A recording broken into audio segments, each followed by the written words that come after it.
Če ste v klubu, ki ima madeže na majicah od SPF ali pa deodoranta, konec koncev ste zelo podobni kategoriji, potem je tale današnji video za vas.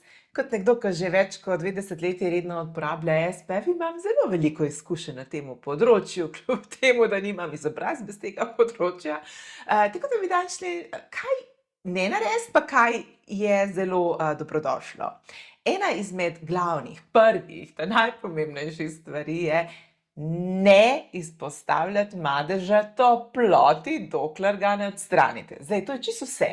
Če vi greste s prvi z eno stvarjo, pa ne gre madež dol, absolutno pod nobenimi pogoji ne boste dali v sušilca, ne boste prali na visoki temperaturi ali pa dali ven na ta najhujše sonce, da se bo stvar posušila.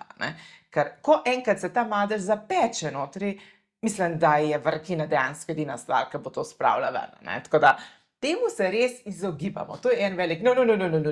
In dokler se tega držimo, je stvar veliko lažja za spraviti iz oblačil.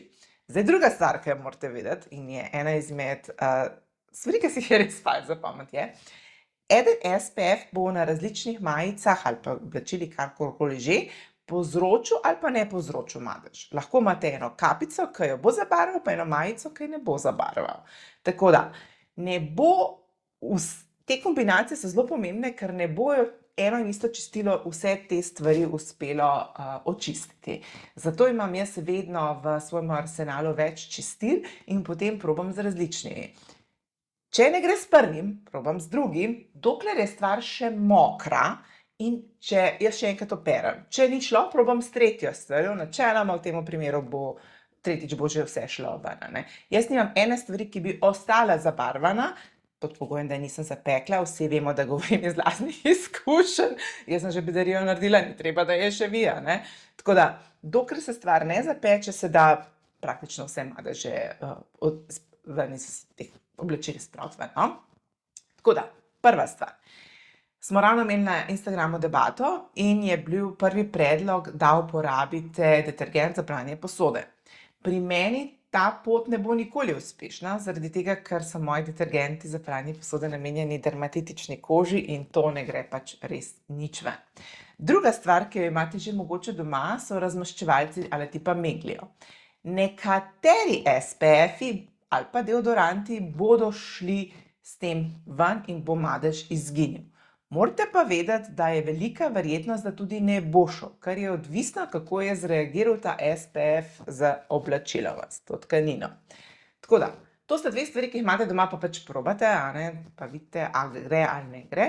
Dokler ne date v sušilc ali pa operete na 90 stopinj, načeloma lahko večkrat probate, pa ta madež, dokler se ne zažre ali pa res, če je kakšna taka problematična tkanina, upate na najboljše. Zdaj, moje najljubše čistilo je tole od dr. Beckmana. Prijateljica mi ga je že nekaj časa nazaj priporočila in se izjemno dobro obnese v 90% primerov. Takoj dobro našpricam in utrem, absolutno je treba utreti te stvari noter v tkanino. Zdaj, če je tkanina bolj razne, zelo, samo pogledaš, pa bo razpadla, boste pač to res zelo previdno utrli. Jaz imam pač take bombažne, viskozne zadeve, tako da kar vzamem krtačko, pa to utrem notri. Pustim nekaj časa, da to deluje in potem operem. Ne perem več kot 60 stopinj, ampak če vem, da zna biti to problematično, operem tudi samo na 40 stopinja. In potem vidim, ali je to šlo ven ali ni šlo. Jaz imam pač toliko izkušenj, oblačila imam vedno ena in ista, tako da načeloma itak vem, s česa bo šlo ven, pa s česa ne, pa kje kakšno temperaturo potrebuje.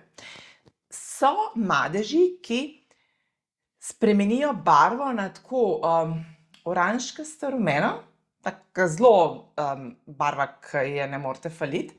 Zdaj, to naj bi šlo z neko železom, oksidacijo in ne vem kaj, tako da verjetno je logično, zakaj smo nad te madeže hodili včasih s tem, kaj je za Rio in Deo.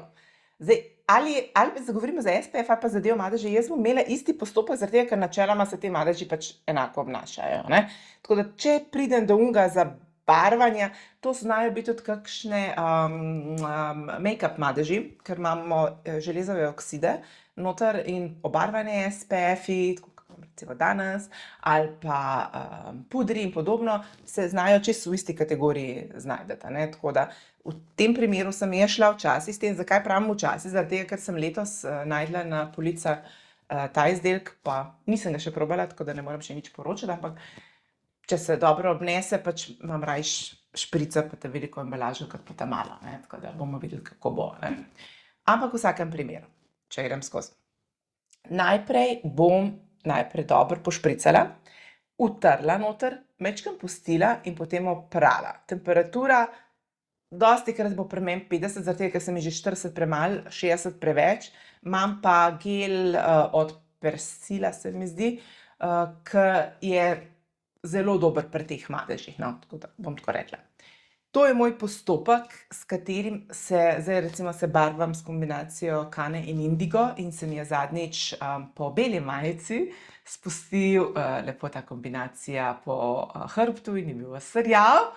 Isto je šlo že s temle vse dol. Isti postopek, nič drugače, vse je šlo dol. Če imate kakšen drug predlog, da ne pozabljam, Denkmit ima eden tudi ta za madeže v spreju. Jaz ga ne maram, meni vonj ni všeč in mi kar malo slabo ratuje od njega. Ampak Rok in njegova ekipa pa zelo prisegajo na to čistilo, tako da poceni je, probajte, mogoče se vam obnese. Če imate pa kakršenkoli drug predlog, no, pa prosim napišite dol, ali je to za SPF ali je to za deodorant. Itak lahko nehajo prodajati naše najljubše čistila, pa bomo brez, tako da je fajn imeti še nekaj drugega v zalogi. Lepo se imejte, uživajte, v poletju kmalu se pa spet slišimo.